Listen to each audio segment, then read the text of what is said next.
আছে কিনা? টিষ্টি যে বাড়িতে হচ্ছে ওই বাড়ির থেকে হাজী সাহেব মসজিদে আসছে, লোকজন বলছে হাজী সাহেব কিছু তো বাদ দিচ্ছেন না, আপনার বাড়ি আজান নামাজ কিছুই মানতেছে না।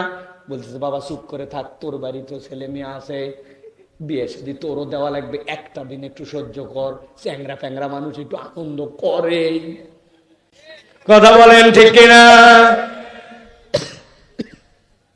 এমনি মনে হচ্ছে এই কথার মধ্যে কোনো সমস্যা নাই, কিন্তু একটু বিবেচনা করেন কি সাংঘাতিক কথা আপনি বলছেন।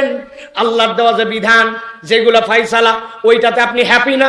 আপনি মনে করছেন ছেলে পেলের একটু করা লাগে, এক দুই দিন একটু মেনে নেওয়া লাগে।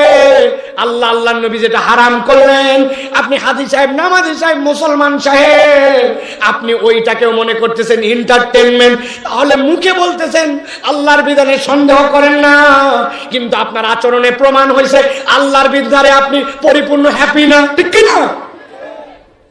আপনি আল্লাহর বিধানে সন্দেহকারী হয়ে গেছেন, আপনি জানেনই না। একজন বলছে ভাই সুদের কারবার টারবার করা যাবে না, বলছে এটা 1450 বছরের পিছনের পৃথিবী না, this is modern world. Import export banking everything, এখন সবগুলোর মধ্যে সুদ লাগে। এইটা তো গেল বড় ব্যাপার।